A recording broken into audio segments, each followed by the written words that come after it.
kurejelea kabla hata mambo ya Bishop amesema Wetangula hazikubuku kuvunja chama ati anaungana na chama cha UDA. Wacha sisi tufike 2027 na kama haiwezekani sisi tubaki katika chama cha Ford Kenya na sisi tujenge nyumba yetu baada ya kushabikia vyama vingine ambavyo wanatudharau, wanatufukuza kwa vyama vingine mpaka tunashindwa hata kutoka, tunaendelea kukaa huko, ili hali tuko na vyama kila eneo katika taifa la Kenya liko na chama ambacho wananchi kutoka sehemu hiyo wako ndani na wanajaribu kutafuta resources za nchi kupitia kwa hizo vyama. Sisi kwa kukosa chama ambacho tunaunga mkono, ndipo unaona hatuwezi kaa kwa hiyo pageni table tukapageni maendeleo kuja katika sehemu yetu. Hata Wetangula huwa tunamlia kila siku, wao sijui Wetangula nini na Ambatere hajafanya chochote. Uuliza watu wa Bungoma walipewa Wetangula wabunge wangapi katika bunge. Uuliza watu wa Western walipewa Mudavadi kura ngapi kutoka kwa Waluhya? Hakuna. Sasa Wetangula na Mudavadi wakakuwa wako katika hizo nyadhifa wanahold kwa sasa, sio kwa sababu sisi tumeunga mkono, ni kwa sababu pengine ya akili yao na uwezo yao kushirikiana na watu wengine huko, hiyo ndio wakapata hizo nyadhifa. Sasa sisi wananchi wa eneo la Bungoma lazima tukue kwa chama ambacho ni chetu na tushirikiane na vyama zingine tufomu serikali ama tukue kwa opposition. Lakini tukiwa vile tuka hata 2027 ndio hii ndio mwaka ujao tunaenda kwa kura. Watu wa Bungoma hatuna chama ambacho tunaenda kwa kura. Watu wa Magharibi Western hatuna chama ambacho tunaenda kupageni aidha kwa upande wa Omolo, kwa upande wa Sifuna ama kwa upande wa William Ruto. Tuko tu sasa watu wa kutoka maeneo mengine Central, Nyanza na Rift Valley huwa wanatuchezea sisi akili, tunakaa kama watu ambao hatuna elimu kamili.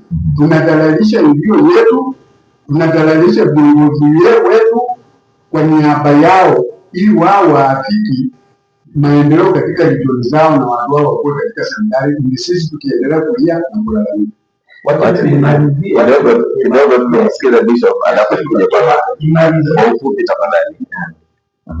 Sauti unajua ukipita karibu na mto ukisikia chura pala wanaweza kuwa tu wawili watatu, lakini wamejaza hewa na makelele. Waweza fikiria chura ni wewe kwa dhani kwa kile. Mimi nasema si ati nasema kwa sababu gani? Ford Kenya is just like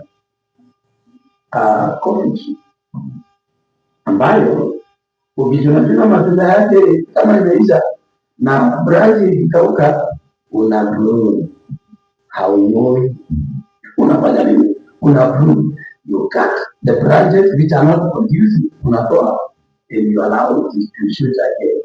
Actually one watch and you will come and confirm with me the shoots are coming again for the Kenya and there will be more harvest than before. So kama mazingao utanisikiza mimi Maketo kutoka Wandari najua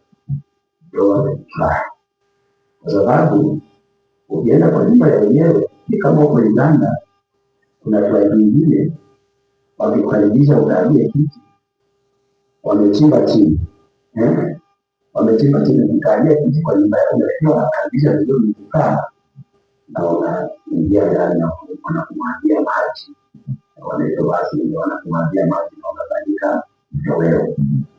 Ndio kwa nyumba ya mtu bwana anaweza kuwa amekuchimbia. Asante, wacha tumsikize Peter kidogo. Na Peter, nataka unichukulie swala hili at this angle. Kinara wa Ford Kenya ambaye ni speaker wa National Assembly Moses Masika Wetangula, ule wadhifa ambao anashikilia, je, unamruhusu kuendelea kuwa kiongozi wa chama katika muktadha wa sheria? Je, unaamini kwamba ni sawa yeye kuendelea kuwa msimamizi wa chama na at the same time yeye ni speaker wa National Assembly? Hebu tuchambulie swala hilo tupate kuelewa. National Speaker wa Assembly hata before akwe, wakati alienda kwa parliament akakuwa voted bila speaker, hakutakiwa achukue kulingana na sheria ya Kenya, hakutaka ashikilie nafasi yoyote. Now that he's a public figure and also it's a country of lakini kulingana na siasa yetu ya Kenya, equality impunity imekuwa imeanzia. Despite the fact we say that judiciary is independent, executive is independent,